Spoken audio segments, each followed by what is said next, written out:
So let's start with finance reports जहाँ पे हम आज बात करेंगे रिलायंस इंडस्ट्रीज़ की। So let's start with Reliance industries financial analysis, जिसमें हम आज बात करेंगे कि किसी भी कंपनी के फाइनेंशियल्स को हम एनालाइज कैसे करेंगे।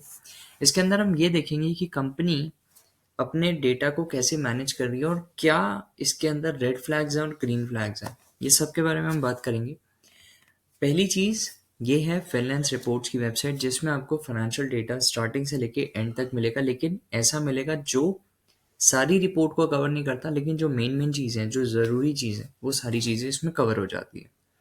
यहाँ पे आपको कंपनी का स्कोर कार्ड, यहाँ पे आपको कंपनी की लिक्विडिटी, सॉल्वेंसी, प्रॉफिटेबिलिटी, सारी चीज़ें यहाँ पे मिल जाएंगी। So let's start with very first topic, Reliance industries, जिसमें हम बात करेंगे कंपनी के फाइनेंशियल्स के बारे में कि कंपनी ने अपने आप को कैसे मैनेज किया हुआ है। तो ये स्कोर कार्ड जो है, ये सबसे पहली चीज़ आती है जो कि कंपनी का ओवरऑल स्कोर बताता है कि आउट ऑफ 10 कंपनी का ओवरऑल स्कोर क्या चल रहा है। अभी करंट फेज में 7.7 चल रहा है, लेकिन इसका रीज़न हम एंड में देखेंगे कि क्यों इसका जो है 7.7 चल रहा है। एंड सारी चीज़ें हम बाद में देखेंगे। पहले हम ये देखते हैं कि इसके ग्राफ्स क्या बताते हैं। So let's start with very first graph. ये है स्टॉक प्राइस का ग्राफ। इसका स्टॉक प्राइस 2015 के एंड में था 231 रुपीज़ का, और आज के टाइम पे दिखा रहा है लेटेस्ट 148 1486 का, मतलब समवेयर अराउंड 1500 के करीब चल रहा है। तो ये तो हमारा चेंज होता रहता है डेली बेसिस पे, लेकिन यहाँ से हमारा मेन चीज़ स्टार्ट होती है, which is market capitalization and enterprise value. So basically अगर मार्केट कैप और एंटरप्राइज वैल्यू के बीच में हम डिफरेंस समझे, तो मार्केट कैपिटलाइजेशन का मतलब होता है कि मार्केट में कंपनी की वैल्यू कितनी है। सिंपल सी चीज़ कि कंपनी की मार्केट में वैल्यू कितनी है।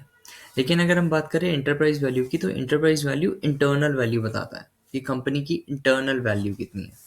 अगर आप कंपेयर करें तो मार्केट जिस हिसाब से उसे वैल्यू कर रहा है, अगर ये वाला जो हम स्काई ब्लू कलर की लाइन देखें, तो यहाँ पे मार्केट कैप की वैल्यू नीचे आ रही है as compared to enterprise value 2016 में, 17 में, 18 में, 19 में। मतलब इसका मतलब ये है कि कंपनी की एंटरप्राइज वैल्यू ज़्यादा है, मार्केट कैपिटलाइजेशन वैल्यू ज़्यादा है, और आने वाले टाइम में इस वजह से कंपनी आगे ग्रो भी कर सकती है। इसका रीज़न क्या है? एंटरप्राइज वैल्यू मतलब इंटरनल वैल्यू है कि कंपनी की अंदर से वैल्यू कितनी है। देखो, एक होता है कि बाहर से परसेप्शन कैसा है लोगों का, एक होता है कि हमारी अंदर की क्वालिटीज कैसी हैं, राइट। ऐसे ही कंपनीज में होता है कि इंटरनल वैल्यू कंपनी की कितनी है, कि इंटरनली कंपनी कितनी स्ट्रांग है और मार्केट उसे कैसे वैल्यू कर रहा है। और अभी तक अगर आप देखेंगे तो अंडर वैल्यूड चल रहा है इंटरप्राइज वैल्यू के कंपैरिजन में, क्योंकि एंटरप्राइज वैल्यू के हिसाब से कंपनी इंटरनली स्ट्रांग है, लेकिन मार्केट उसे थोड़ा कम आंक रहा है। इसका रीज़न देखिए, 22 लाख करोड़, यहाँ पे सारी वैल्यू से करोड़ में है, तो 22,52,000 करोड़ की कंपनी की इंटरनल वैल्यू है, एंटरप्राइज वैल्यू। लेकिन कंपनी का जो करंट मार्केट कैप है वो है 20 लाख करोड़। तो अभी भी 2.5 लाख करोड़ से नीचे चल रही है कंपनी, और हर साल ऐसा हो रहा है। और अगर 2016 से लेके 25 तक कंपनी की एंटरप्राइज वैल्यू से थोड़ी कम चल रही है, तो इसका मतलब है कि आने वाले टाइम में कंपनी और ग्रो कर सकती है। वहीं पे अगर अपोजिट साइड होता कि कंपनी की एंटरप्राइज वैल्यू कम होती है और मार्केट उसे ज़्यादा वैल्यू कर रही है, तो वो कंपनी थोड़ी सी रिस्क पोजीशन पे आ जाती है, क्योंकि मार्केट में उसकी एक फॉल्स परसेप्शन बन रही है। फॉल्स परसेप्शन बन रही है तभी मार्केट उसे ज़्यादा वैल्यू कर रही है। अदरवाइज एंटरप्राइज वैल्यू से कंपनी का मार्केट कैप अगर कम चल रहा है, इसका मतलब है वो अंडर वैल्यूड में है, कि कंपनी को जितनी वैल्यू देनी चाहिए थी उससे थोड़ी कम दी जा रही है, और यहाँ पे 2.5 लाख करोड़ का फर्क है। तो पहली चीज़ तो मार्केट कैप और एंटरप्राइज वैल्यू में आपको फ़र्क समझ आ गया होगा, यहाँ पे ग्राफ से समझ आ गया होगा कि कंपनी की एंटरप्राइज वैल्यू 22 लाख करोड़ है, लेकिन उसकी मार्केट वैल्यू सिर्फ 20 लाख करोड़ है। यहाँ पे आपको स्टेटमेंट वाइज पूरा रिटर्न में मिल जाएगा, तो आप आराम से रीड भी कर सकते हैं। नेक्स्ट टॉपिक है हमारा ग्रोथ मैट्रिक्स, जहाँ पे आप बात करते हैं कि कंपनी की ग्रोथ मैट्रिक्स क्या है, CAGR, compound annual growth rate. So सबसे पहले अगर हम बात करें, सबसे पहले आता है revenue growth, then profit growth, assets growth and stock price growth. अगर आप देखेंगे तो रेवेन्यू ग्रोथ पिछले एक साल में 7% से रेवेन्यू ग्रो हुआ है, लेकिन अगर हम 3 साल से बात करें तो 11%, 5 साल से बात करें तो 10% और 10 साल से एवरेज रेवेन्यू ग्रोथ 14% हुआ है। मतलब कि 10 साल में कंपनी ने 14% रेवेन्यू ग्रो करा है, लेकिन अगर आप पिछले 1 साल में देखें तो 7% ग्रो करा है। बहुत ही बड़ा वेरिएशन है। लाइक 1 साल में उसने 7% का ग्रोथ करा है और 10 साल में सिर्फ ट्वाइस ही ग्रोथ कर पाया है। तो काफ़ी बड़ा वेरिएशन है यहाँ पे। अगर हम प्रॉफिट्स की बात करें तो प्रॉफिट यहाँ पे 1 साल में 3% से ग्रो करा है, लेकिन 10 साल में 12% का ग्रोथ आया है। कि पिछले 10 साल में 4 गुना ग्रोथ हुआ है, जो कि कंपनी ने 1 साल में करा है, लेकिन रेवेन्यू में 2 गुना ग्रोथ हुई है। Okay, if you talk about asset growth 10 से 11%, 15% के बीच में चल रहा है, जो कि ठीक है। फिर आती है स्टॉक प्राइस ग्रोथ। तो पिछले 1 साल में 0% ग्रोथ हुआ है, क्योंकि पिछले साल जो स्टॉक प्राइस था वो इस साल भी इतने के आसपास ही था, इसलिए 0% है। वैसे इसकी जो वैल्यू थी वो 0.00 समथिंग अमाउंट में थी, तो इस वजह से 0 दिखा रहा है। अदरवाइज यहाँ पे आपको कुछ आधा % दिख सकता था। बट कंपनी का स्टॉक प्राइस का ग्रोथ, लेकिन कंपनी ने 10 साल में अपने स्टॉक प्राइस में 22% का ग्रोथ करा, जो कि 5 साल में भी करा है। तो जो कि एक इम्प्रेसिव नंबर है। स्टॉक प्राइस में काफ़ी अच्छी ग्रोथ हुई है। बट हमारा ये मानना है कि कंपनी अगर अपने ओवरऑल ग्रोथ कर रही है 14% रेवेन्यू में, 12% प्रॉफिट में, तो 22% स्टॉक प्राइस में सिर्फ मार्केट वैल्यू की वजह से हुआ है। मतलब मार्केट में डिमांड इसकी कंपनी की ज़्यादा है, इसलिए इसकी 22% की ग्रोथ हुई है। अदरवाइज कंपनी ने रेवेन्यू में 14% और 12% प्रॉफिट में किया, जो कि लास्ट 10 ईयर्स में। ठीक है, सो ये वाला पॉइंट भी हमारा कंसिडरेशन है कि कंपनी ने कैसे अपने आप को ग्रोथ दी है। वैल्यूएशन मैट्रिक्स के मामले में बात करें तो वैल्यूएशन में P ratio, PB ratio and PS ratio कि आपको 3 ग्राफ्स मिल जाएंगे। पी रेशो का मतलब होता है प्राइस टू अर्निंग रेशो। मतलब कंपनी का जो स्टॉक प्राइस है, और कंपनी की जो अर्निंग्स है, उन दोनों का कंपैरिजन होता है और एक वैल्यू निकल के आती है टाइम्स में, कि कंपनी के अर्निंग पर शेयर के मुकाबले कंपनी का जो स्टॉक प्राइस है वो कैसे उसको टाइम्स में कन्वर्ट करना है। मतलब कि फॉर एग्जांपल मेरा स्टॉक प्राइस है 1000 रुपये और मेरी अर्निंग पर शेयर है 10 रुपये, तो मेरा जो पी रेशो होगा वो होगा 100 रुपये। 1000 divide by 10 is equal to 100। तो मेरा जो पी रेशो होगा वो 100 रुपये होगा। अब इसमें होता क्या है कि हम इसको कंपनी की जो पी रेशो होता है, इसको हम इंडस्ट्री के साथ कंपेयर करते हैं। अगर मान लेते हैं हमारी पी रेशो इंडस्ट्री के मुकाबले कम आ रही है, मेरी पी रेशो है 100 और इंडस्ट्री की पी रेशो है 200, तो मेरी अगर कम आ रही है तो इसका मतलब है कि अंडर वैल्यूड है कंपनी, कि कंपनी को मार्केट के अकॉर्डिंग थोड़ी कम वैल्यूशन मिल रही है। लेकिन अगर हम बात करें दूसरे परसेप्शन से, कि अगर मान लेते मेरा इंडस्ट्री एवरेज है 100 और मेरा पी रेशो है 200, तो इसका मतलब है कि मार्केट से मुझे डबल वैल्यू मिल रही है। मतलब मेरी कंपनी की जो वैल्यूशन है वो ओवर वैल्यूड है। सो अगर हम देखें यहाँ पे पी रेशो के बारे में, तो यहाँ पे आपको पूरी फुल फ्लेज स्टेटमेंट मिल जाएगी। आप जस्ट रीड करना है इसको और ग्राफ को देखिएगा। यहाँ पे कंपनी की पी रेशो हर साल इंक्रीज ही होती जा रही है। लास्ट 2 ईयर्स में एक स्टेबिलिटी है, जबकि स्टॉक प्राइस में भी ऐसा ही हुआ था, स्टेबिलिटी है। लेकिन अगर हम देखें 2016 से, ये डेटा है 2016 का 2025 तक, तो 2016 में 2.56 थी और अब जाके 28 है, मतलब 14 टाइम्स पी रेशियो इंक्रीज हो गया। तो आने वाले टाइम में कंपनी की ग्रोथ देखी जा सकती है। ऑल्दो लास्ट ईयर से थोड़ी सी ही ग्रोथ हुई है, 2.02, लेकिन वैसे अगर आप ओवरऑल देखेंगे तो कंपनी ने ओवरऑल अच्छी खासी ग्रोथ करी है और हर साल पी रेशियो इंक्रीज हुआ है। 2020 में डिक्रीज हुआ है जस्ट बिकॉज कोविड का रीज़न था, लेकिन कंपनी ने अच्छा अपग्रेड दिया। 23 में थोड़ा रीजंस की वजह से हो जाता है कि कंपनी के स्टॉक प्राइस नहीं चला इतना, लेकिन फिर 24 में इन्होंने बहुत ही अच्छा कमबैक दिया, ट्वाइस से भी ज़्यादा ग्रोथ हुई एंड अभी स्टेबल है, तो जो कि अच्छी चीज़ है, राइट। ऐसे ही आपको पीवी रेशो के बारे में मिल जाएगा। पीवी रेशो में बेसिकली होता ये है कि हम कंपनी के स्टॉक प्राइस को उसकी बुक वैल्यू से कंपेयर करते हैं, ठीक है।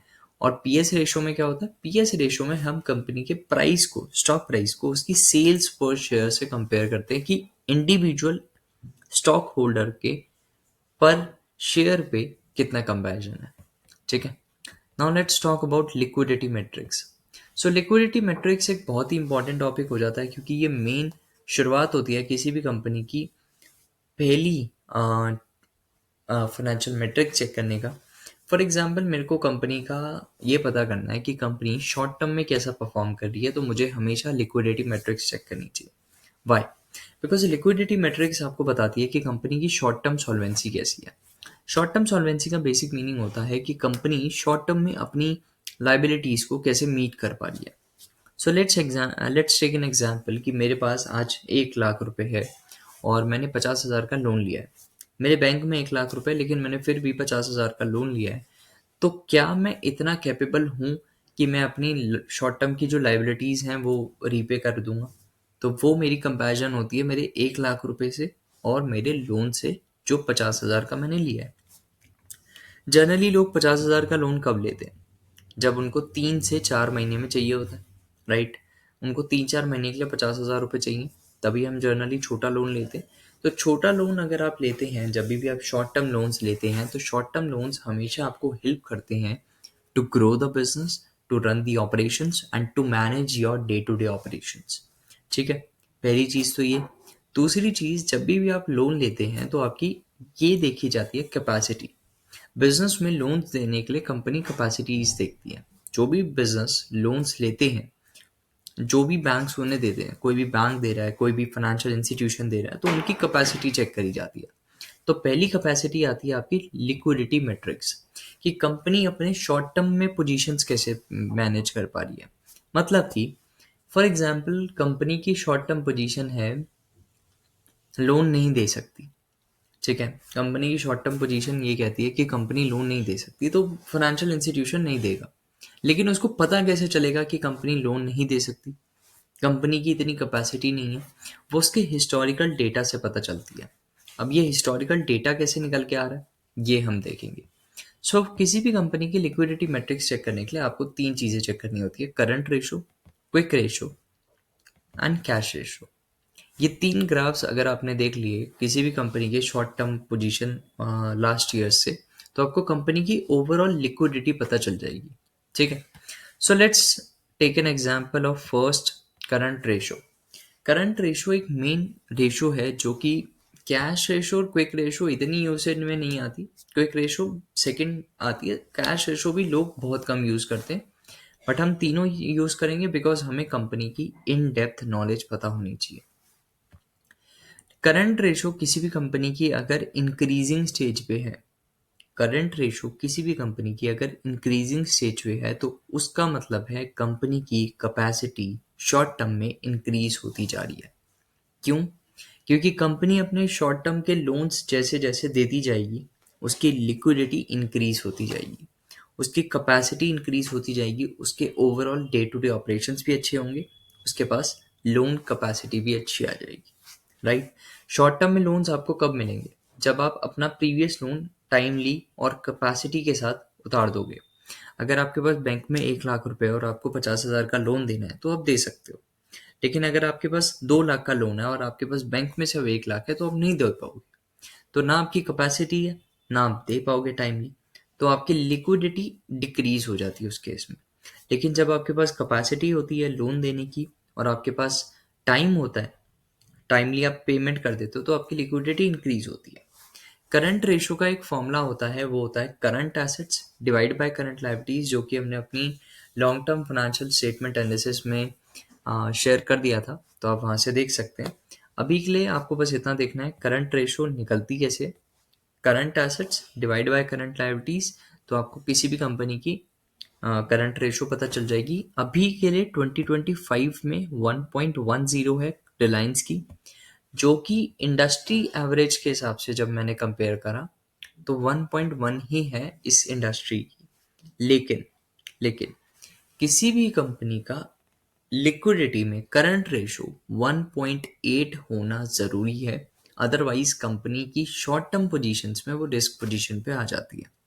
क्यों? क्यों इसका रीज़न क्या है? कंपनी के पास 1.10 करंट रेशो है, इसका मतलब है कि कंपनी के ऊपर अगर 1 लाख रुपए का कर्जा है तो कंपनी के पास 1,10,000 रुपया है उसको रीपे करने का। अगर कंपनी के ऊपर 1 लाख रुपए का कर्जा है तो कंपनी के पास 1,10,000 रुपया ही पड़ा हुआ है। इसका मतलब बस इतना सा है। 1.10 का मतलब सिर्फ इतना सा है कि कंपनी के पास 1 लाख का कर्जा है तो 1,10,000 उसके बैंक में पड़ा है। ठीक है, उसको गुना कर दो और टाइम्स में कैलकुलेट करो तो ठीक है। सो अगर हम देखें यहाँ से 0.69 था जो कि इंक्रीज करके 1.10 पे आया, लेकिन लास्ट 5 ईयर से 1.34 से 1.10 पे आ गया, जो कि एक रिस्कियर सिचुएशन दिखा रहा है। क्यों? क्योंकि कंपनी का डिक्रीजिंग स्टेज पे आता जा रहा है। एक ग्राफ जो है वो लिक्विडिटी का नीचे आता जा रहा है, जो कि कुछ सालों में इंक्रीज होके 21 में 1.34 चला गया था, अब जाके 1.10 पे आ गया। तो लिक्विडिटी वाइज कंपनी रिस्क में है। और अगर हम क्विक रेशो देखेंगे तो वो और कम आएगी। तो क्विक रेशो तो 0.78 है, जो कि कंपनी की एटलीस्ट 1.2 होनी चाहिए। ये भी हमारी रिस्की में है। और अगर हम कैश रेशो की बात करें तो अभी के लिए 0.23 है। यहाँ से काफ़ी अच्छा इंक्रीज हुआ है कैश रेशो के मामले में। 0.06 था और आज 0.24 है, जो कि 4 गुना हो गया है। लेकिन स्टिल 0.40 0.50 एटलीस्ट कैश भी होना चाहिए कंपनी के पास। बट कैश मैनेजमेंट इतना नहीं हो पाता है कंपनी का, तो इसलिए कैश में हम इतना थोड़ा सा लीवरेज दे देते हैं कंपनी को। लेकिन ये जो क्विक रेशो है एंड कैश रेशो है, ये बहुत ही इंपॉर्टेंट रेशोज होती हैं। यहाँ पे अभी हमें रिलायंस इंडस्ट्रीज का ये दिख रहा है कि कंपनी की लिक्विडिटी ओवरऑल वैसे स्ट्रांग है। इतना पैसा है कंपनी के पास कि अपना कैश, अपना लोन मैनेज कर सकती है। जो शॉर्ट टर्म का लोन्स है वो मैनेज कर सकती है, बिकॉज उसके पास इक्विवेलेंट पैसा पड़ा है उतना। लेकिन प्रॉब्लम ये है कि यहाँ पे उसके पास लोन देने के बाद पैसा खत्म हो जाएगा, उसके पास बिल्कुल जीरो पोजीशन आ जाएगी। और लास्ट 5 ईयर से जैसे कंपनी का डिक्रीजिंग स्टेज पे ग्राफ जा रहा है, उस हिसाब से कंपनी के आने वाले टाइम में लिक्विडिटी थोड़ी रिस्कियर में आ सकती है। तो ये हमारा एक कंसर्निंग पॉइंट हो जाता है कि कंपनी की लिक्विडिटी जो शॉर्ट टर्म सॉल्वेंसी है वो रिस्की हो सकती है, बिकॉज यहाँ पे कंपनी का जो ग्राफ है वो लास्ट 5 ईयर से गिरता जा रहा है और इंडस्ट्री एवरेज तो वैसे भी वो मीट नहीं कर पा रहे, तो दूसरी पोजीशन तो वो भी रिस्कियर है। Now let's talk about solvency matrix, जहाँ पे हम बात करेंगे कि कंपनी लॉन्ग टर्म में अपने लोन्स को कैसे मैनेज कर रही है। अभी तक हम पीछे बात कर रहे थे कि कंपनी ने अपने शॉर्ट टर्म लोन्स को कैसे मैनेज किया हुआ है। अब हम बात करेंगे कि कंपनी ने लॉन्ग टर्म लोन्स को कैसे मैनेज किया हुआ है। अभी तक अगर हम देख पा रहे हैं तो करंट ये जो CL परसेंटेज है, NCL परसेंटेज और TE percentage, T NCL percentage and CL percentage, इन तीनों में एक डिफरेंस है। इन तीनों में डिफरेंस क्या है और इनका मीनिंग क्या है? CL परसेंटेज का मतलब है current liabilities percentage, NCL percentage का मतलब है non current liabilities and TE का मतलब है टोटल इक्विटी। अगर आप देखेंगे तो करंट लायबिलिटीज 2016 में, आई थिंक ईयर नहीं आ रहा है इधर, ओके ईयर आ रहा है। सो अगर हम देखें थोड़ा एक ग्राफ का साइज इंक्रीज है। सो अगर आप देखेंगे 2016 में कंपनी का 30% था current liabilities.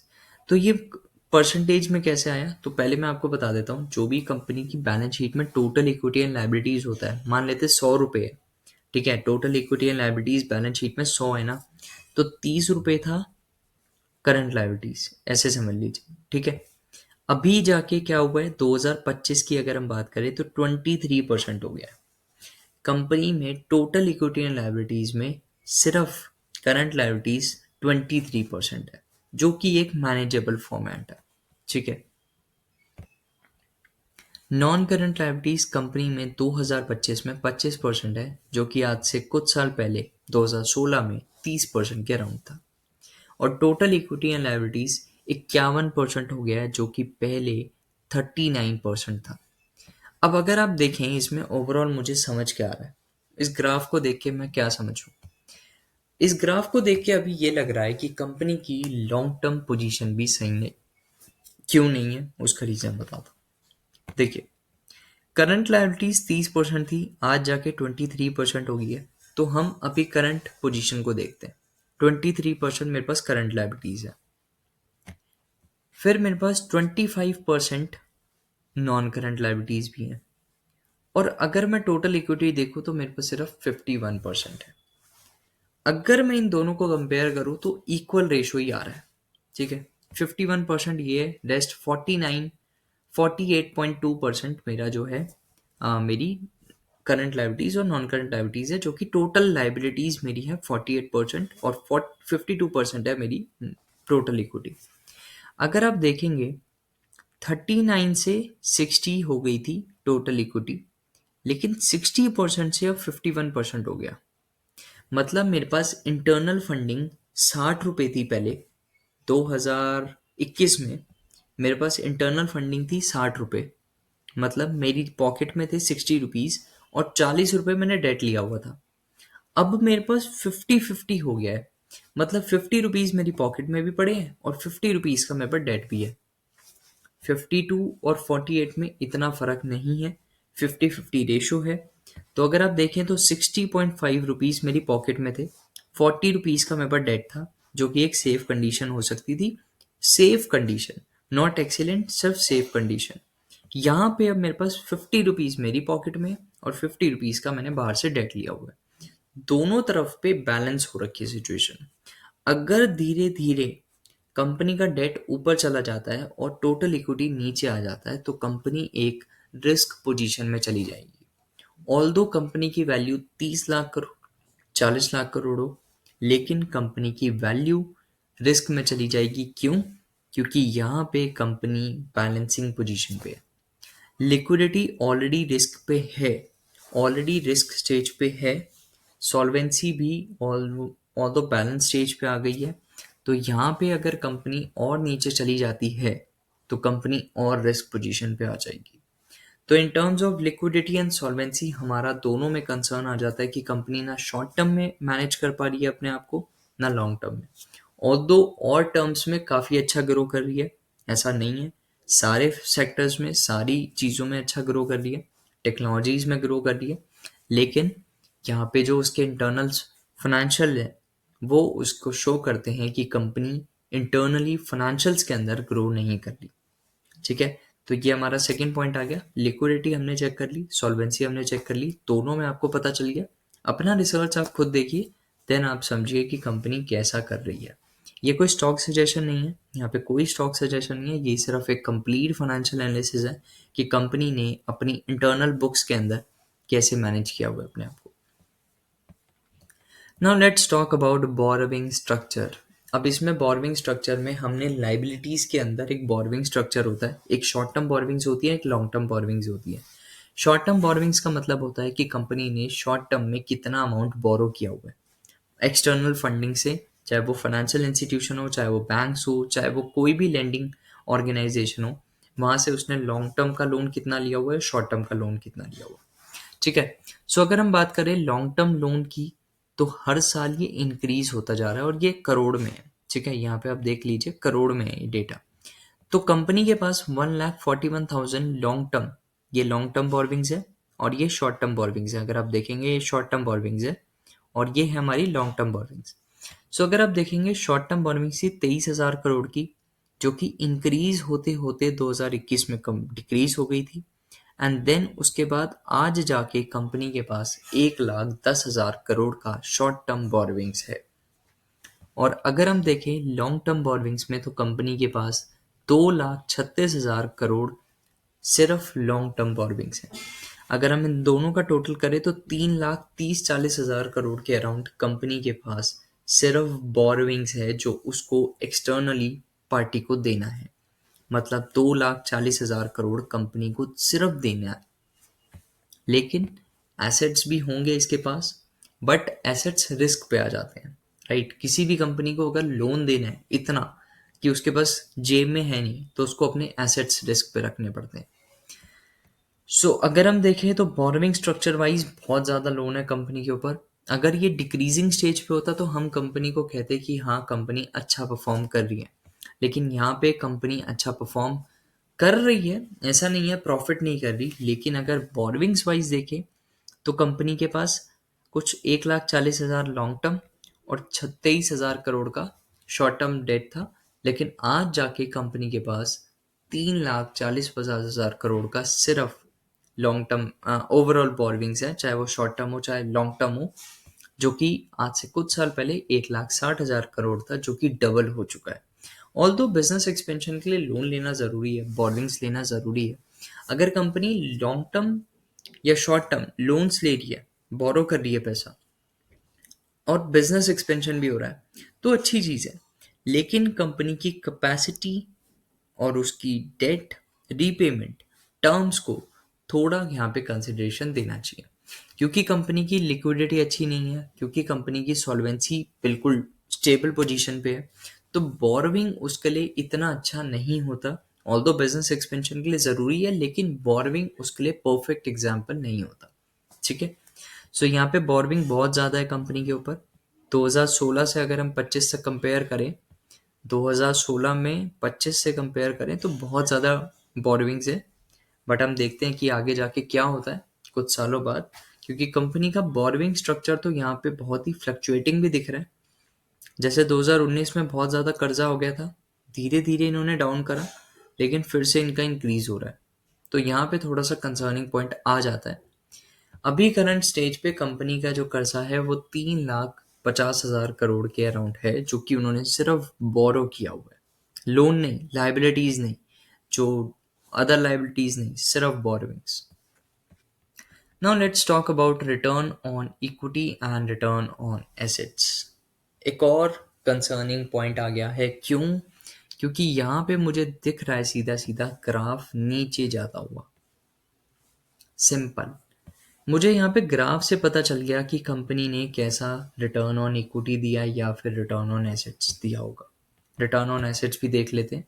So return on assets भी मेरा ग्राफ बिल्कुल स्टेबल ही है, रिटर्न ऑन इक्विटी तो बिल्कुल ही गिर गया। लाइक 2016 में कंपनी ने 12.61% का रिटर्न ऑन इक्विटी दिया था, जो कि डिक्रीज होते होते 8% पे आ गया। मतलब अगर मैं इसकी इक्विटी में इन्वेस्ट करता तो मुझे सिर्फ 8% का गेन मिलता, वो भी इस साल 25 में। लेकिन अगर मैं 2016 से अभी तक कंपैरिजन करता हूँ तो मुझे रिटर्न ऑन इक्विटी 8% मिला है। इसका अगर हम एवरेज करें ना तो मेरे को 10-12% दिख जाएगा, एवरेज 10% दिख जाएगा।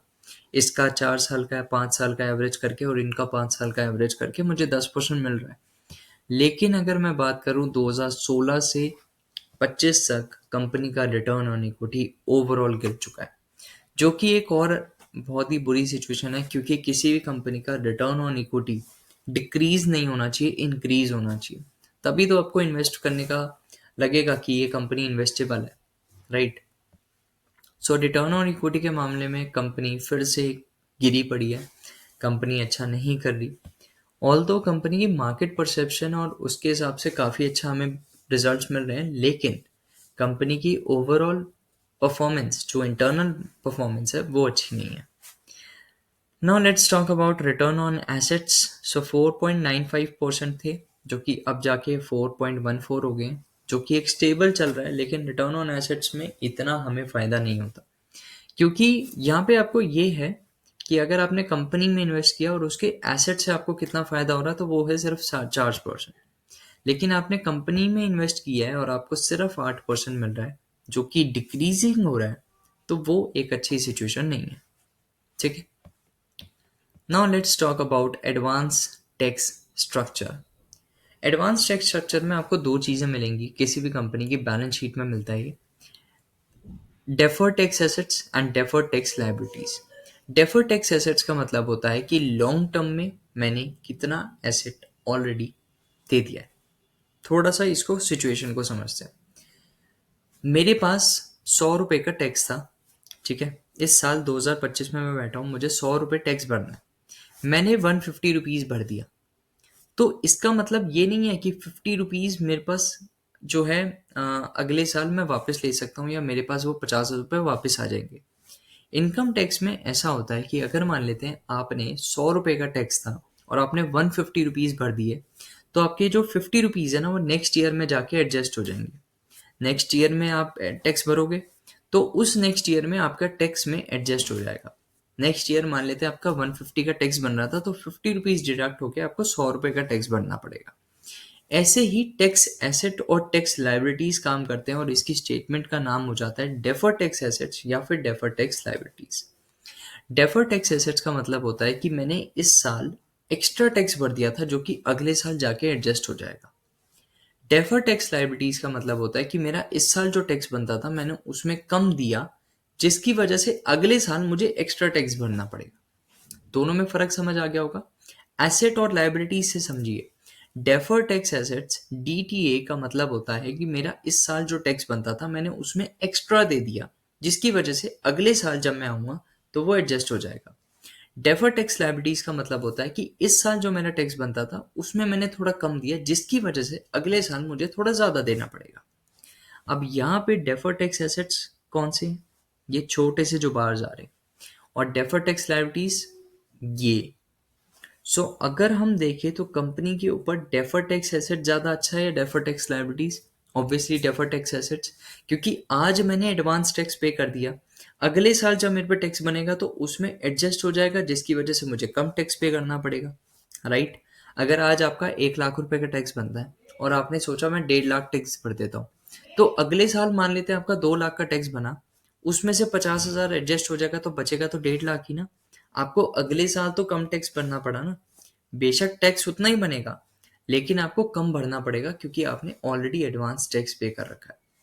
यहाँ पे कंपनी ने 20,000 करोड़ का एडवांस टैक्स लाइबिलिटी रखी थी 2016 में।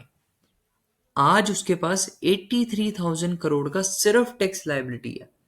हर साल वो अपना एडवांस टैक्स तो भर ही नहीं रहा, बल्कि वो और टैक्स छोड़ता जा रहा है, जिसकी वजह से उसके पास 83,000 करोड़ की टैक्स लाइबिलिटी है। एडवांस टैक्स के नाम पे रिलायंस के पास ऑलरेडी 83,000 करोड़ का टैक्स भरना बाकी है, और उसके एडवांस टैक्स एसेट में 5,000 करोड़ दिया था उसने, जो कि अब जाके 400 करोड़ हो गया। हर साल कम होते होते भी कितना कम हुआ? 400 करोड़। जबकि कंपनी को एडवांस में टैक्स बढ़ते रहना चाहिए और लाइबिलिटीज कम रखनी चाहिए। यहाँ पे उल्टा चल रहा है।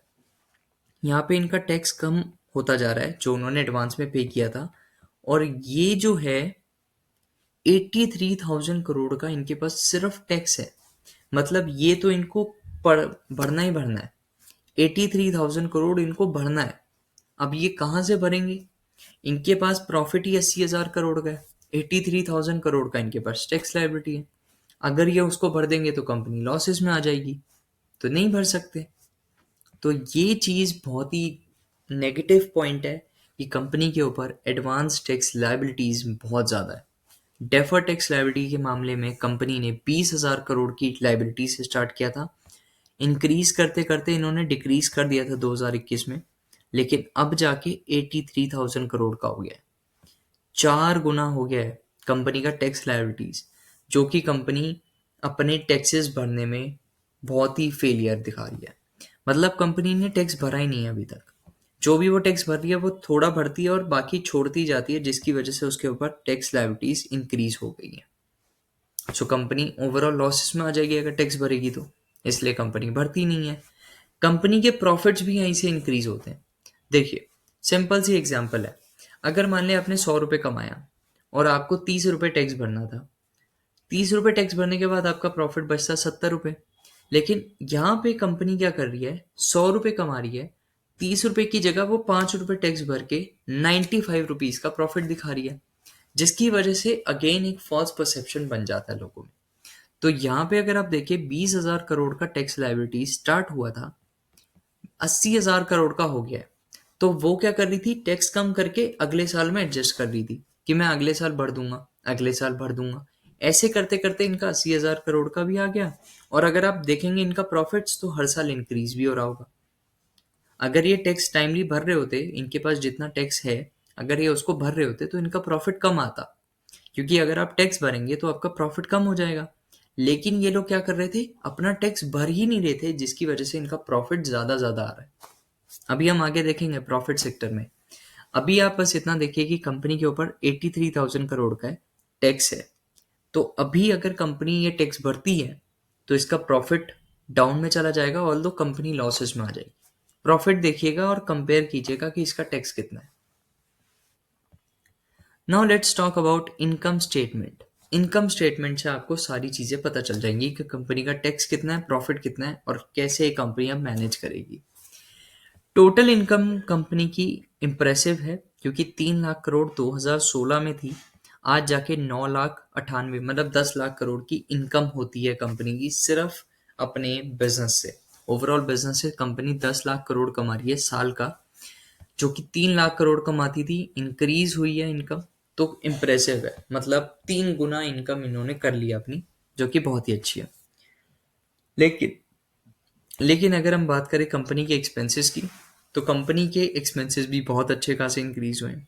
बट अगर किसी भी कंपनी की इनकम इंक्रीज हो रही है तो खर्चे भी इंक्रीज होंगे, क्योंकि अगर आप प्रोडक्ट ज़्यादा बेच रहे हो तो आपको प्रोडक्ट बनाने भी ज़्यादा पड़ेंगे। अगर आप 100 आइटम बेचते हो और 100 आइटम बनाओगे तो आपके खर्चे भी उस हिसाब से आएंगे, लेकिन 100 आइटम आप बेच भी रहे हो। 1000 आइटम बेचोगे तो 1000 आइटम आपको बनाने भी पड़ेंगे। तो इसलिए कंपनी के एक्सपेंसेस अगर कंपनी की इनकम के साथ ग्रो कर रहे हैं तो वो बहुत ही अच्छा है। लेकिन कंपनी की इनकम स्टेबल और खर्चे बढ़ रहे हैं तो फिर वो नेगेटिव पोजीशन आ जाती है। यहाँ पे क्या हो रहा है, कंपनी की जो इनकम है, अगर आप देखोगे कंपनी की इनकम इंक्रीज हो रही है और कंपनी के खर्चे भी बढ़ रहे हैं, तो दोनों चीज़ें मैनेजेबल है कंपनी के लिए, क्योंकि कंपनी के इनकम और एक्सपेंसेस बढ़ रहे हैं। लेकिन अगर थोड़ा सा खर्चों पे और ध्यान दिए तो कंपनी अच्छा परफॉर्म कर सकती है, बिकॉज कंपनी ने काफ़ी अच्छा कर दिया है। ठीक है, अब हम बात करते हैं नेट प्रॉफिट, जो कि फाइनल प्रॉफिट बचता है। तो अब यहाँ पे वो सिचुएशन आ जाती है कि कंपनी के ऊपर जो डेफर्ड टैक्स लायबिलिटीज है 83,000 करोड़ की, 80,000 करोड़ का तो इनका सिर्फ प्रॉफिट है, लेकिन यहाँ पे 83,000 करोड़ की डेफर्ड टैक्स लायबिलिटीज है। ये एक कंसर्निंग पॉइंट है कि कंपनी अपना टैक्स छोड़ छोड़ के 83,000 करोड़ की डेफर्ड टैक्स लायबिलिटी में आ गई है, जो कि इनको अभी भी बढ़ना है। लेकिन कंपनी अपना प्रॉफिट इंक्रीजिंग दिखाना चाहती थी, इसलिए वो अपना टैक्स छोड़ते। अगर आप देखें 2016 में 29,000 करोड़ का इनका प्रॉफिट दिखाया गया। अगर ये लोग मान लेते 20,000 करोड़ का डेफर्ड टैक्स लायबिलिटी जो पिछले साल का था वो भर देते, तो इनका प्रॉफिट कितना आता, सिर्फ 9,000 करोड़, क्योंकि टैक्स भरने के बाद तो प्रॉफिट कम होता है, तो 9,000 करोड़ का प्रॉफिट आता। लेकिन इन्होंने वो नहीं भरा, तो इनका प्रॉफिट कितना आया, 29,000 करोड़। नेक्स्ट ईयर 21,000 हो गया, कुछ टैक्स इन्होंने उस टाइम भी छोड़ दिया तो 21,000 करोड़ हो गया। अगले साल प्रॉफिट इंक्रीज आया। अगर मान लेते हैं ये टाइमली अपना सारा टैक्स, एडवांस टैक्स सारा भरते जाते, तो आज इतना नहीं होता, और ये जो एडवांस टैक्स इन्होंने भरा ये इनका इंक्रीज होता और लाइबिलिटीज बिल्कुल डिक्रीज पे होती, कम ही होती। लेकिन यहाँ पे कंपनी अपना एडवांस टैक्स नहीं भर रही थी, जिसकी वजह से क्या हो रहा है, प्रॉफिट तो इंक्रीज आ रहे हैं, प्रॉफिट तो अच्छे आ रहे हैं, लेकिन इनके ऊपर कर्जा भी उतना ही चढ़ गया कि इनको उतना टैक्स भी भरना है। अब प्रॉफिट देखिए 80,000 करोड़ का है, टैक्स छोड़ छोड़ के कंपनी का 83,000 करोड़ का सिर्फ डेफर्ड टैक्स लायबिलिटी हो गया। अब इस साल भी कुछ छोड़ देंगे, अगले साल और बढ़ जाएगा।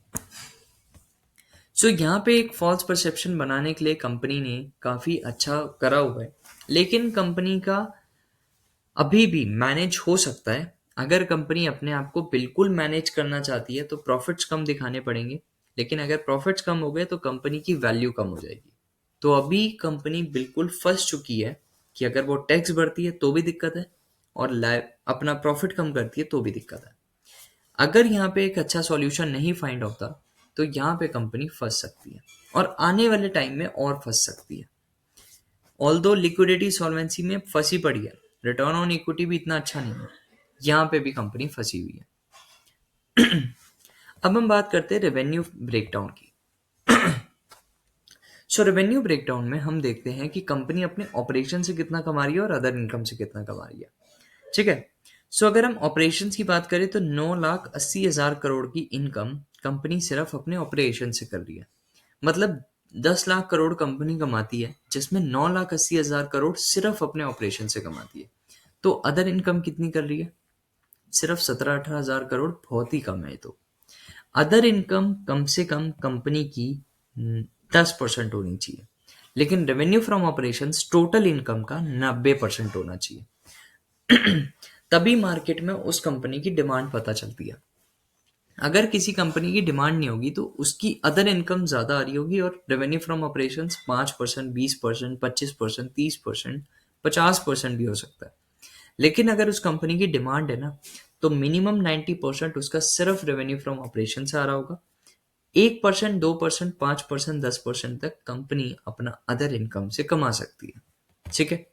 सो अगर हम देखें यहाँ पे, तो कंपनी अपना 9,80,000 करोड़ सिर्फ ऑपरेशन से कमा रही है, जो कि उसकी बिजनेस को स्केल अप बताता है। यहाँ पे आपको पूरी लाइन मिल जाएगी, रीड कर सकते हैं आप आराम से। हमने इस रेवेन्यू ब्रेकडाउन को परसेंटेज में कन्वर्ट करके देखा, तो यहाँ पे 96% अपने टोटल ऑपरेशन से कमाती थी और आज जाके 98% कमा रही है। तो इन टर्म्स ऑफ इनकम तो कंपनी अच्छा कर रही है, in terms of income company impressive कर रही है, क्योंकि अदर इनकम से सिर्फ वो 1%। ये डिक्रीजिंग स्टेज पे अगर आपको ग्राफ दिख रहा है ना, तो कोई दिक्कत नहीं है। ये डिक्रीजिंग स्टेज पे नहीं होना चाहिए, क्योंकि रेवेन्यू फ्रॉम ऑपरेशन एक ऐसी इनकम है जो कि कंपनी अपने बिजनेस से कमा रही है, और 98% अपने टोटल रेवेन्यू का कमाना बहुत ही इंप्रेसिव होता है। इसका मतलब है कि कंपनी की मार्केट में डिमांड है, कंपनी अपने प्रोडक्ट्स को सेल आउट कर पा रही है। ओके। सो रेवेन्यू ब्रेकडाउन की बात करें तो कंपनी 98% अपना जो है इनकम कमा रही है। Now let's talk about expenses breakdown. तो मेजॉरिटी खर्चे कंपनी के कहाँ हो रहे हैं, तो सीएमसी का मतलब है कॉस्ट ऑफ मटेरियल कंज्यूम्ड, कि किसी भी प्रोडक्ट को बनाने के लिए कंपनी का खर्चा कितना आता है, 4,22 करोड़। जितना कंपनी ने कमाया उसमें 4,22 करोड़ का 4,22,000 करोड़ का सिर्फ कॉस्ट ऑफ मटेरियल कंज्यूम्ड है, कि उस प्रोडक्ट को बनाने की कॉस्ट आई कंपनी की 4,22,000 करोड़।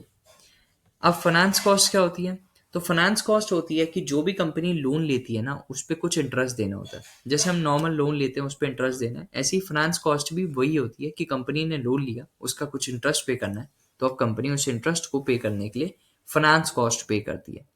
डेप्रीसिएशन का मतलब होता है कि आपके जो एसेट्स हैं उसकी वैल्यू जैसे जैसे डिक्रीज हो रही है, वो डेप्रीसिएशन में काउंट होता जाता है।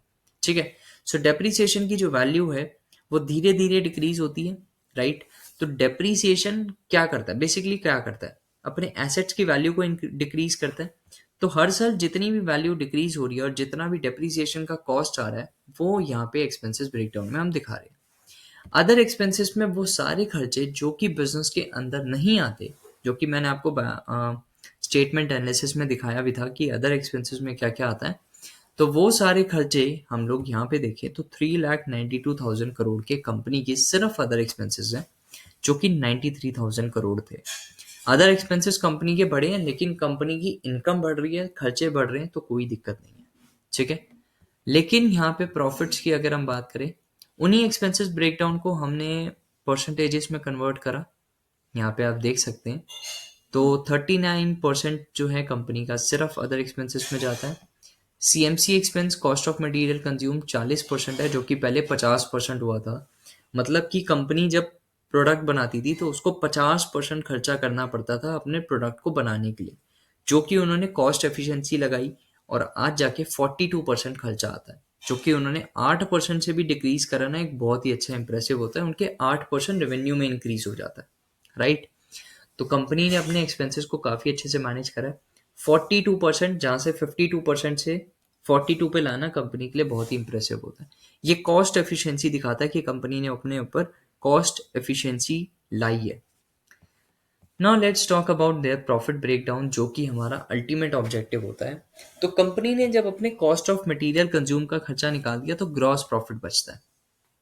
जब भी कंपनी अपनी टोटल इनकम कमाती है, उसमें से पहला खर्चा निकलता है कॉस्ट ऑफ मटेरियल कंज्यूम्ड का, तो एक ग्रॉस प्रॉफिट बचता है। तो कंपनी का जो ग्रॉस प्रॉफिट निकला है 2025 में, वो है 5,58,000 करोड़। मतलब 5.5 लाख करोड़ के करीब कंपनी ने ग्रॉस प्रॉफिट बनाया। सारे खर्चे करने के बाद उसका प्रॉफिट बिफोर टैक्स आया 1,06,000 करोड़। इस साल उसने कुछ टैक्स भरा होगा, इसलिए उसका प्रॉफिट आया 80,787 करोड़। मतलब 80,787 करोड़ आया। 80,787 करोड़ कंपनी का सिर्फ प्रॉफिट बच गया, नेट प्रॉफिट। और ये हर साल इंक्रीज हो रहा है, तो ये बहुत ही इंप्रेसिव है। प्रॉफिट बिफोर टैक्स कितना था, कंपनी का 1,06,000 करोड़, जो कि ये रियल प्रॉफिट होता है, क्योंकि टैक्स हर कंपनी को भरना है, लेकिन रियल प्रॉफिट क्या है? 1,06,000 crore. Profit before tax 80,000 crore. तो कंपनी की काफी अच्छी पोजीशन आ रही है। अब हम बात करते हैं प्रॉफिट ब्रेकडाउन को परसेंटेज में समझने के लिए। तो कंपनी ने जब अपने प्रॉफिट में से, अपने इनकम में से कॉस्ट ऑफ मटेरियल कंज्यूम का खर्चा निकाला तो 55% उसका प्रॉफिट बचा था। लेकिन उसने अपने जब सारे खर्चे निकाल दिए रेस्ट, तो उसका प्रॉफिट बचा सिर्फ 10%। और 10% के बाद जब उसने टैक्स भरा 2% का, तो उसका प्रॉफिट आ रहा है 8%। मतलब पूरे इनकम का 8%। मतलब कंपनी ने कमाया 100 रुपया, लेकिन एंड में उसके पास बचा सिर्फ 8 रुपये। लेकिन ये 8 रुपये अभी भी चुभेगा, क्योंकि कंपनी के ऊपर 8 रुपये का ही कर्जा है लाइबिलिटीज में, जो कि उसको टैक्स भरना है, जो कि उसने नहीं भरा। तो ये एक बहुत ही रिस्की सिचुएशन है। हर साल कंपनी 9 से 10% ही प्रॉफिट कमा रही है, जो कि अच्छी चीज़ है। एक स्टेबल कंपनी के लिए 9 से 10% बहुत ही अच्छी चीज़ होती है, क्योंकि कंपनी 10 लाख करोड़ का रेवेन्यू कर रही है, उसमें से 80,000 करोड़ बचा रही है, जो कि एक अच्छी चीज़ है। एक स्टेबल कंपनी की निशानी होती है, एक स्टेबल कंपनी होती है ये। ठीक है, स्टेबल कंपनीज ऐसी ही करती हैं। अब हम बात करते हैं अर्निंग पर शेयर की। तो कंपनी का अर्निंग पर शेयर यहाँ पे आपको डाउन दिख रहा होगा, लेकिन ऐसा नहीं है। यहाँ पे जो 97 है ना, उसके बाद कंपनी ने स्टॉक स्प्लिट कर दिया था, मतलब अपने शेयर प्राइस को 1:1 में कर दिया था। मतलब 2,000 का शेयर प्राइस 1,000 रुपए में कर दिया था, जिसकी वजह से अर्निंग पर शेयर भी गिर गया। इस टाइम पे अर्निंग पर शेयर अगर स्टॉक स्प्लिट ना हुआ होता, तो यहाँ पे आपको दिखता 102.90। इसका डबल कर देते हम, 51.45 है ना, तो 102.90 आपको दिखता, जो कि पिछले साल था 97। और हर साल ये इंक्रीज हो रहा है। यहाँ पे थोड़ा डिक्रीज हुआ, लेकिन फिर से कंपनी ने अपना कमबैक दिया, और यहाँ पे स्टॉक स्प्लिट की वजह से यहाँ पे आपको अर्निंग पर शेयर दिख रहा है नीचे, लेकिन ऐसा नहीं है। 51.45 है, लेकिन यहाँ पे अगर आप डबल कर दे तो 102.90 हो जाता, और इस साल भी ऐसा ही है। ठीक है, तो यहाँ पे कंपनी का डिक्रीज नहीं हुआ है, जस्ट स्टॉक स्प्लिट की वजह से नीचे दिखा रहा है। वैसे कंपनी ने अर्निंग पर शेयर में काफी अच्छा करा, मतलब एक इंडिविजुअल शेयर होल्डर को 100 रुपये मिल रहे हैं। अगर आप इन्वेस्ट करते हैं इस कंपनी में, तो एक अर्निंग पर शेयर 100 रुपये है, तो 10 शेयर पे आपको 1,000 रुपये की अर्निंग पर शेयर हुआ, जो कि एक अच्छी चीज है। कैश फ्लो स्ट्रक्चर की हम बात कर लेते हैं कि ओवरऑल कैश फ्लो कैसे मैनेज किया हुआ है। तो कैश फ्लो स्ट्रक्चर को हम नेक्स्ट पार्ट में समझेंगे। अभी तक हमने जितना कंपनी को समझा वो यही है कि कंपनी ने अपने आप को इतना अच्छा परफॉर्म नहीं किया। क्यों? क्योंकि कंपनी ने रिटर्न ऑन इक्विटी 8% दिया है, रिटर्न ऑन एसेट सिर्फ 4% दिया है, कंपनी के ऊपर डेफर्ड टैक्स लायबिलिटीज है, कंपनी की लिक्विडिटी इंडस्ट्री एवरेज के मुकाबले इक्वल है, लेकिन इंडस्ट्री, ओवरऑल इंडस्ट्री की वाइज बात करें 1.8 पर होना चाहिए, करंट रेशो 1.1 चल रहा है, जो कि मैनेजेबल है, सिर्फ सिचुएशन मैनेजेबल है। टोटल इक्विटी और लाइबिलिटीज मैनेजेबल है, और कंपनी का डेफर टैक्स लाइबिलिटीज हैं, और प्रॉफिट उससे भी कम हो गया है। हर साल टैक्स लाइबिलिटीज इंक्रीज हो रही है, जो कि एक रिस्की सिचुएशन है। बाकी हम कैश फ्लो स्ट्रक्चर और चीज़ों के बारे में बात करेंगे, कुछ चीज़ें ही रह गई हैं, वो हम नेक्स्ट पार्ट में बात करेंगे। लेकिन अभी तक कंपनी का सिर्फ ये समझने वाला पॉइंट है कि कंपनी अपना ओवरऑल फाइनेंशियल्स मैनेज नहीं कर पा रही है। सो आज हम बात करेंगे सेकेंड पार्ट के बारे में, जिसमें हम, ये वीडियो कंबाइन हो गई है, पार्ट 1 हमने पिछले में कवर कर लिया था, अब इस वीडियो को हम कंबाइन कर रहे हैं, तो पार्ट 2 के बारे में बात करेंगे, जिसमें हम आज बात करेंगे कैश फ्लो स्ट्रक्चर के बारे में। सो कैश फ्लो स्ट्रक्चर का बेसिक मीनिंग होता है कि कंपनी के कैश कैसे मैनेज हो रहा है, और नेट कैश कंपनी की कैसे बच रहा है। देखिए, यहाँ पे आपको 4 टैब्स मिलेंगे: operating, investing, financing and net cash. यहाँ पे आपको ये पता चलेगा कि कंपनी के ऊपर तीनों चीजें मैनेज करने के बाद कंपनी अपना नेट कैश कैसे बचा रही है। सबसे पहले हम बात करते हैं ऑपरेटिंग कैश की। तो ऑपरेटिंग कैश का मतलब होता है कि कंपनी अपने ऑपरेशन से कितना कैश कमा रही है। जो भी उसका फंड का फ्लो हो रहा है, जो भी उसका कैश का फ्लो है ऑपरेशन से, वो सारा आ जाता है आपका ऑपरेटिंग में। जो भी उसका फ्लो है इन्वेस्टिंग से, जो भी वो इन्वेस्टमेंट्स कर रही है, या जो इन्वेस्टमेंट वो बेच रही है या खरीद रही है, उसका जो नेट अमाउंट है वो आता है इन्वेस्टिंग में। जो भी उसका फंड का फ्लो है, जो भी वो फाइनेंसिंग कर रही है, मतलब वो इक्विटी इशू कर रहे हैं उससे जो पैसा आ रहा है, जो वो लोन ले रहे हैं उससे जो पैसा आ रहा है, जो वो लोन रीपे कर रहे हैं उसका जो पैसा आ रहा है, उसका नेट अमाउंट मिलता है आपको फाइनेंसिंग में, और नेट कैश हो जाता है यहाँ पे। ये एक नॉर्मल फाइनेंशियल स्टेटमेंट जो कैश फ्लो स्टेटमेंट आती है ना, उसको एक सम अप करके हमने एक ग्राफ बनाया है। ठीक है। सो अगर हम बात करें कंपनी का ऑपरेटिंग कैश 38,000 करोड़ था 2016 में, जो कि आज जाके 1,78,000 करोड़ हो गया है। तो यहाँ पे कंपनी ने बहुत ही इम्प्रेसिव अपना ऑपरेशंस को मैनेज किया है। ऑल्दो 21 में डाउन हो गया था, कह सकते हैं कोविड का रीजन था, लेकिन यहाँ पे अगर आप देखिए 1,78,000 उसका सिर्फ कैश फ्लो फ्रॉम ऑपरेशन है, जो कि एक बहुत ही अच्छी चीज़ है। इन्वेस्टिंग की अगर हम बात करें तो इन्वेस्टिंग में काफ़ी अच्छी इन्वेस्टिंग हुई है। इन्वेस्टिंग का डेटा आपको माइनस में क्यों दिख रहा है? क्योंकि कंपनी ने इन्वेस्टमेंट ज़्यादा की है, बेचा कम है। देखिए, अगर कंपनी का इन्वेस्टमेंट बेचा होता ना तो उसके पास पैसा आया होता। यहाँ पे हम क्या बात कर रहे हैं? Cash flow from operations. Cash flow, cash का फ्लो कैसा हुआ? कैश गया या आया? कैश यहाँ पे गया होता तो अगर आपकी जेब से पैसा जा रहा है तो आपकी जेब में माइनस हुआ ना, आपकी जेब से पैसा जा रहा है। लेकिन अगर आपकी जेब में आ रहा है पैसा तो पॉजिटिव, और जा रहा है तो नेगेटिव। तो यहाँ पे अगर आप देखें तो 36,000 करोड़ की इन्वेस्टमेंट करी थी, जो कि अब जाके 1,37,000 करोड़ की इन्वेस्टमेंट हो चुकी है। कंपनी ने बेच बेच के यहाँ पे 91,000 कर रहा था। जैसे अगर आपको दिखे ना यहाँ पे कम हो रहा है, पिछले साल से कम हुआ है, तो कंपनी ने कुछ इन्वेस्टमेंट्स बेची होंगी अपनी। लेकिन अगर कंपनी इन्वेस्टमेंट कर रही है ना तो उसका ग्राफ नीचे की तरफ आएगा और नीचे। तो अगर आप देखेंगे 1,41,000 करोड़ 2000 कुछ, मेरे ख्याल 2021 में किया था, जो कि 23 में जाके इन्होंने कम कम हो रहा था, मतलब इन्वेस्टमेंट ये लोग कम कर रहे थे और बेच ज्यादा रहे थे, जिसकी वजह से 91,000 करोड़ की इन्वेस्टमेंट हो गई थी। अब जाके धीरे धीरे फिर से इन्वेस्टमेंट बढ़ा दी, 1,37,000 करोड़ का इन्वेस्टमेंट हो गया। यहाँ पे आप उसकी पूरी स्टेटमेंट रीड कर सकते हैं। फाइनेंसिंग एक्टिविटीज का अगर मैं आपको बताऊं तो फाइनेंसिंग एक्टिविटीज का मतलब होता है कि कंपनी अपना इशू ज्यादा कर रही है और रीपे ज्यादा कम कर रही है।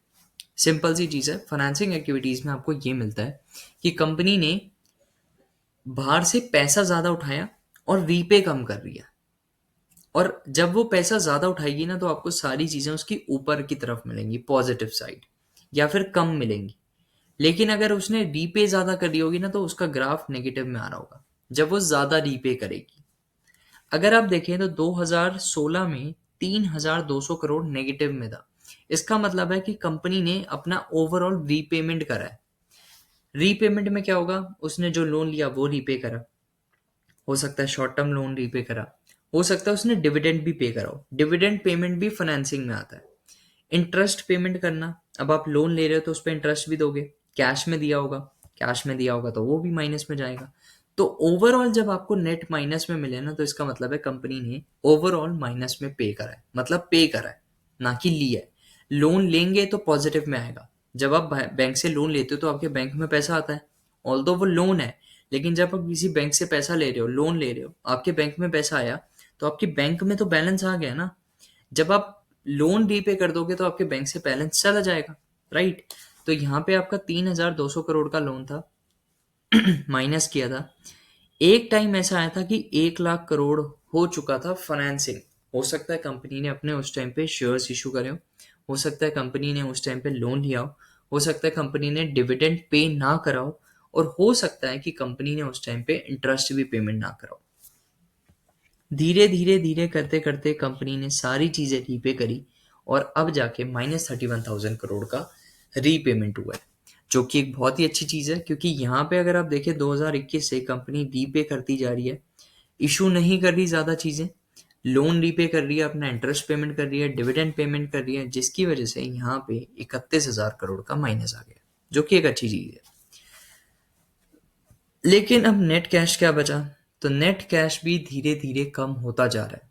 यहाँ पे आप देखिए माइनस फ्लक्चुएशन है। फ्लक्चुएशन कैश फ्लो पोजीशन में होती ही होती है, क्योंकि कंपनी के कैश ऑपरेशंस बहुत ही फ्लक्चुएटिंग होते हैं। किसी भी कंपनी का अगर आप ग्राफ देखेंगे तो आपको कैश सिचुएशन जो है ना वो 10 में से 8 कंपनीज का कैश फ्लो एक फ्लक्चुएटिंग दिखेगा। क्यों? क्योंकि कैश ट्रांजैक्शंस बहुत ही ऐसी होती हैं कि कंपनी की कैश ट्रांजैक्शंस हो भी रही हैं और नहीं भी हो रही। ठीक है। फिर हम बात करते हैं यहाँ पे, तो यहाँ पे 9,000 करोड़ का कैश है, जो कि 34,000 करोड़ का कैश था। बट धीरे धीरे अगर मान लो आप कंपनी जब रीपे कर रही है, इन्वेस्टमेंट भी कर रही है, रीपेमेंट भी कर रही है और ऑपरेशंस के पैसों से कर रही है, तो नेट कैश कम होगा ही होगा, राइट। अब हम बात करते हैं नेट कैपेक्स की। तो नेट कैपेक्स का मतलब होता है कि ओवरऑल कंपनी इन्वेस्ट कर रही है या फिर परचेज कर रही है। इन्वेस्ट मतलब, देखो, अगर कंपनी प्रॉपर्टी प्लांट इक्विपमेंट्स को परचेज कर रही है तो अपनी जेब से पैसा देगी, लेकिन जब उसको बेचेगी तो क्या होगा, पैसा आएगा उसके पास। तो हर साल कंपनी इन्वेस्ट कर रही है तो परचेज कर रही है, लेकिन यहाँ पे सेल भी कर रही है वो। नेट कैपेक्स कितना बच रहा है? तो नेट कैपेक्स एक मेन एक्टिविटी होती है जो हमें देखनी होती है। नेट कैपेक्स में कंपनी के पास 1,37,000 करोड़ का इन्वेस्टमेंट किया था। 1,37,000 करोड़ का इन्वेस्टमेंट होने का मतलब होता है कि कंपनी ने चाहे बेचा चाहे खरीदा, लेकिन नेट में उसने ओवरऑल खरीदा ही है। ठीक है। Profit allocation. अब जब कंपनी 80,000 करोड़ का प्रॉफिट कमा रही है तो उसमें से वो क्या क्या कर रही है? देखो, हर साल कंपनी डिविडेंड तो दे रही है। प्रॉफिट में एलोकेशन का मतलब है हर साल कंपनी डिविडेंड तो दे रही है, जो कि एक अच्छी चीज है, क्योंकि डिविडेंड देगी कंपनी तो मार्केट में उसकी वैल्यू भी बनी रहेगी। लेकिन कंपनी रिटेन्ड अर्निंग्स नहीं कर रही। 2016 में और 2017 में कंपनी ने रिटेन्ड अर्निंग्स करी थी, लेकिन 2017 के बाद 18, 19, 20, 25 तक कंपनी ने रिटेन्ड अर्निंग्स नहीं करी। रिटेन्ड अर्निंग्स का मतलब होता है कि कुछ पैसा जोड़ के रखना अपने फ्यूचर इन्वेस्टमेंट्स के लिए। देखिए, आप जब पैसा कमाते हैं तो अपने फ्यूचर इन्वेस्टमेंट के लिए आप पैसा जोड़ते हैं। ऐसे ही कंपनी जब पैसा कमाती है तो कुछ फ्यूचर इन्वेस्टमेंट्स के लिए पैसा जोड़ के रखती है। ऑल्दो कंपनी फ्यूचर इन्वेस्टमेंट्स कर रही है, यहाँ पे अगर आपने ग्राफ देखा तो यहाँ पे कंपनी इन्वेस्ट कर रही है, लेकिन रिटेन्ड अर्निंग से कंपनी को एक फाइनेंशियल स्टेबिलिटी आ जाती है, कंपनी को एक फाइनेंशियल सिक्योरिटी होती है कि जो पैसा उसने कमाया उसमें से कुछ उसने रिटेन्ड अर्निंग्स करी। अब यहाँ पे कंपनी 18 से लेके अभी तक कंपनी कोई भी रिटेन्ड अर्निंग्स नहीं कर रही, जिसका मतलब है कि कंपनी पैसा जोड़ नहीं रही। डिविडेंड दे रही है लेकिन कंपनी रिटेन्ड अर्निंग्स नहीं कर रही। इसका मतलब है कंपनी अपना पैसा जोड़ तो नहीं रही है, डिविडेंड दे रही है जो उसकी मार्केट की वैल्यू बन रही है उसकी, लेकिन जो रिटेन्ड अर्निंग्स है, जो कि मोस्ट इंपॉर्टेंट एस्पेक्ट है, वो नहीं कर रही। जबकि ऐसा माना जाता है कि कंपनी की रिटेन्ड अर्निंग्स ज़्यादा होनी चाहिए, डिविडेंड कम होना चाहिए, क्योंकि डिविडेंड अभी आप कम देंगे तो चलेगा, लेकिन अगर कंपनी ज़्यादा इन्वेस्ट नहीं करेगी, फ्यूचर इन्वेस्टमेंट ना करके अपने आप को ग्रोथ नहीं देगी, तो कंपनी का काम नहीं चलेगा। तो आपको आने वाले टाइम में रिटर्न्स नहीं मिलेंगे, राइट। अभी तो आपको डिविडेंड मिल जाएगा, लेकिन आने वाले टाइम का क्या? कंपनी के पास रिटेन अर्निंग्स में कुछ पैसा होना चाहिए ना, जो कि एक अच्छी चीज़ थी 2016-17 में इन्होंने करी। 18 से बिल्कुल जीरो हो गया। सो यहाँ पे एक और सिचुएशन आ जाती है। फ्री कैश फ्लो एक ग्राफ है जो कि आप खुद देखिएगा, यहाँ पे आपको खुद पता चल जाएगा कि फ्री कैश फ्लो हर साल में कौन सा था। 2025 में कंपनी के पास 1,78,000 करोड़ का फ्री कैश था। ये कैसे निकलता है? इसका फॉर्मूला होता है एक, बेसिकली ऑपरेशंस में से आप नेट कैपेक्स का माइनस कर दीजिए, आपको फ्री कैश मिल जाता है। तो 2025 करोड़ में यहाँ पे एक एक डोनट चार्ट है। डोनट चार्ट में आपको दिख जाता है कि सबसे ज़्यादा डोनट कौन से हिस्से में, तो 2025 में सबसे ज़्यादा है। हर साल में थोड़ा थोड़ा थोड़ा थोड़ा, यहाँ पे देखेंगे आप, बहुत छोटा छोटा था, लेकिन 2025 में बहुत ज़्यादा है। तो इसका मतलब है 2025 में सबसे ज़्यादा फ्री कैश कंपनी के पास था। फ्री कैश फ्लो का कंपनी कहीं भी यूज़ कर सकती है। वो डिविडेंड रीपेमेंट कर सकती है, वो अपना लोन दे सकती है, वो अपना इंटरेस्ट पेमेंट कर सकती है, वो कुछ भी कर सकती है। ठीक है, मार्केट से अपने शेयर्स बाय बाय भी कर सकती है। Now let's talk about share holding pattern, जो कि हमारा लास्ट और मोस्ट इंपॉर्टेंट पार्ट होता है कि किसी भी कंपनी के अंदर शेयर होल्डिंग कैसी है। अगर आप देखेंगे यहाँ पे प्रमोटर्स हैं, अगर मैं इस पे क्लिक करता हूँ तो ये प्रमोटर्स हैं और ये हैं हमारे अदर्स। तो प्रमोटर शेयर होल्डिंग का मतलब है कि कंपनी के जो प्रमोटर्स हैं, जैसे रिलायंस इंडस्ट्रीज में मुकेश अंबानी उसके प्रमोटर हैं, राइट। मुकेश अंबानी की होल्डिंग्स है उसके अंदर, Mukesh Ambani and their family की उनकी होल्डिंग्स है। तो 2016 में उनकी 46% होल्डिंग थी। और अदर्स में कौन कौन आते हैं? Foreign institutional investors, domestic institutional investors, government, public, retail investors, वो सब आते हैं अदर्स में। और प्रमोटर्स में कौन आता है? सिर्फ उनकी फैमिली और जो भी उनके प्रमोटर्स हैं, जो कंपनी के फाउंडर्स प्रमोटर्स होते हैं। 46% था, 50% अब इनके पास है और 50% है रिटेल इन्वेस्टर्स के पास। ये माना जाता है कि किसी भी कंपनी के अंदर अगर 51% स्टेक्स सिर्फ प्रमोटर्स के हैं तो वो कंपनी बहुत ही अच्छी है। 45 से ऊपर होना चाहिए, 50% तो बहुत ही अच्छा है। 50% रिटेल इन्वेस्टर्स के पास है, मतलब retail, foreign institution, domestic institution, government जो भी है इसके अंदर 50% उनके पास है। लेकिन 50% स्टेक होल्डर इनके पास है और 50% डिसीजन मेकिंग पावर इनके पास है। तो कंपनी एक अच्छी सिचुएशन में है, लेकिन अभी भी कंपनी के ऊपर काफ़ी रिस्क पोजीशंस हैं जो मैंने अभी पूरे पार्ट में शेयर करी थी। तो यहाँ पे अब हम बात करेंगे कि कंपनी की स्ट्रेंथ क्या निकली और कंपनी की वीकनेस क्या निकली। कंपनी की स्ट्रेंथ ये है कि अभी तक स्ट्रॉन्ग फ्री कैश फ्लो है, क्योंकि हर साल कैश फ्लो फ्री करना, मतलब फ्री कैश फ्लो का यूज़ करना, वो बहुत ही अच्छी चीज़ होती है। और फ्री कैश बचाना, क्योंकि बहुत सी कंपनीज ऐसी होती है कि फ्री कैश बचा ही नहीं पाती, तो पहली दिक्कत तो उनके पास वही है। तो फ्री कैश फ्लो बचाना एक उनका बहुत ही स्ट्रॉन्ग पॉजिटिव पॉइंट है। दूसरा, लॉन्ग टर्म में काफ़ी अच्छा ग्रो करा है। ऑल्दो उसकी जो शॉर्ट टर्म पोजीशन है वो अच्छी नहीं है, लेकिन उसका जो कैगर था रेवेन्यू, एसेट्स, प्रॉफिट में, उसने डबल ही करा है 10 साल में। सॉल्वेंसी स्ट्रांग है, इक्विटी परसेंटेज हाई है, लेकिन अभी भी मैनेजेबल है। जैसे मैंने आपको बताया था, मैनेज हो गया है। जैसे बहुत साल पहले कंपनी का जो सॉल्वेंसी था उसमें डेट ज़्यादा था, लाइबिलिटीज ज़्यादा थी, इक्विटी कम था, तो अब जाके वो मैनेज हो गया। तो यहाँ पे अभी मैनेजेबल है तो अच्छी चीज़ है, और इंक्रीज हो जाए टोटल इक्विटी और लाइबिलिटीज कम हो जाए तो और अच्छा है, लेकिन मैनेजेबल ठीक ठीक है। लेकिन यहाँ पे वीकनेस भी है। वीकनेस पहली क्या है? लो रिटेन्ड अर्निंग्स। रिटेन्ड अर्निंग्स 2017 के बाद करी नहीं, तो पहली दिक्कत तो यही है। दूसरी चीज, कैश रेशो। अगर मैं इंडस्ट्री एवरेज से कंपेयर करूं तो कैश रेशो 0.50 होनी चाहिए, जो कि कंपनी के पास कैश बफर है नहीं, तो उसकी लिक्विडिटी यू नो पीयर्स के मुकाबले में या फिर इंडस्ट्री के मुकाबले में कैश लिक्विडिटी बहुत कम हो जाती है।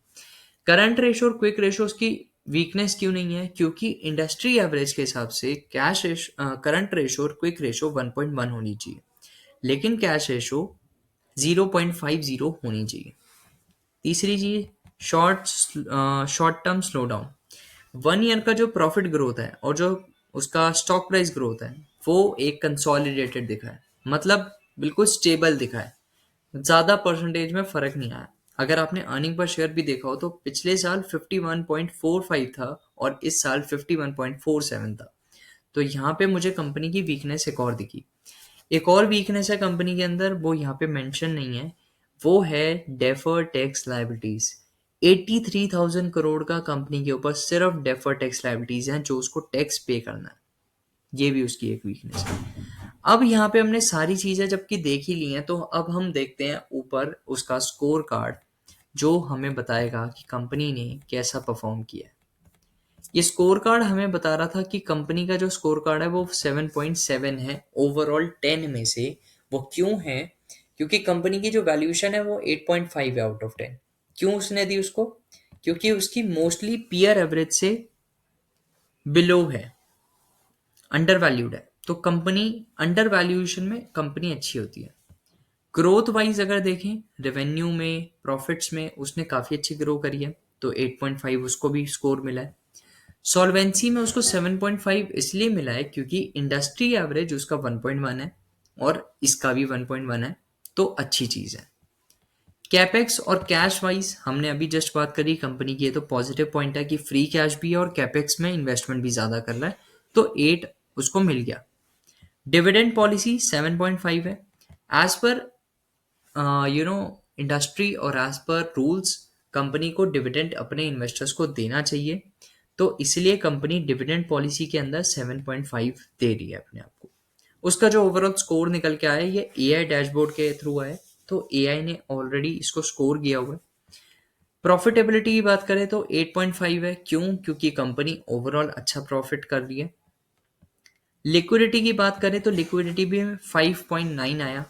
ऑब्वियसली हमने अभी जस्ट बात करी थी कि कंपनी की लिक्विडिटी, करंट रेशो और क्विक रेशो बेशक 1.5 है, बेशक 1.1 है, लेकिन इंडस्ट्री एवरेज बेशक 1.1 है उसका, लेकिन अगर हम ओवरऑल बात करें तो 1.8 1.9 होना चाहिए था, लेकिन यहाँ पे कितना है 1.1, जो कि स्टिल इंडस्ट्री एवरेज से कम है। रिटेन्ड अर्निंग्स को स्कोर मिला है 3। तो रिटेन्ड अर्निंग्स को स्कोर इसलिए 3 मिला है क्योंकि 2018 से कोई रिटेन्ड अर्निंग्स नहीं करी कंपनी, तो इंटरनल फंडिंग्स कंपनी नहीं करेगी तो उसका स्कोर भी गिरेगा ऑब्वियसली। सो इसलिए यहाँ पे अगर हम सारे ओवरऑल एवरेज स्कोर देखें तो 7.7 है, और इसका अगर आप क्विक व्यू देखें तो आपको यहाँ पे मिल जाएगा कि कंपनी की लॉन्ग टर्म परफॉर्मेंस अच्छी है, लिक्विडिटी इंप्रूव हो रही है, कैश जनरेशन अच्छा है, रिटेन्ड अर्निंग पॉलिसी स्लो है। तो ये सारी चीज़ें आपको स्कोर कार्ड में दिख जाएंगी, सारे ग्राफ्स आपको एक रो में दिख जाएंगे। तो आप आराम से फाइनेंशियल स्टेटमेंट एनालिसिस कर सकते हैं यहाँ पे, और किसी भी कंपनी का अगर आपको स्कोर 8.5 से ऊपर मिलता है तो वो कंपनी आपके इन्वेस्टेबल होगी, लेकिन सजेशन नहीं होगा कि आपको करना है, ये कोई सजेशन नहीं है। 8.5 से अगर आपको स्कोर ऊपर मिल रहा है यहाँ पे किसी भी कंपनी का, तो यहाँ पे आप इन्वेस्टमेंट के लिए जा सकते हैं, बिकॉज ये सारी चीज़ें ओवरऑल लिंक्ड हैं डेटा से, ओवरऑल सारी चीज़ें लिंक्ड है, तो आपको सारी चीज़ें आराम से मिल जाएंगी। 7.7 स्कोर है इस कंपनी का, जो कि दिखाता है कि कंपनी स्टेबल है, नीचे भी नहीं है ऊपर भी नहीं है, लेकिन एक स्टेबल पोजीशन पे है। तो ऐसे ही कंपनी के और फाइनेंशियल एनालिसिस हम लेकर आएंगे, लेकिन अभी के लिए रिलायंस इंडस्ट्रीज को आपको समझना है कि ये कंपनी इन्वेस्टेबल है या नहीं, और क्यों है आपको ये भी बताना है, और क्यों नहीं है वो भी बताइए। Thank you so much.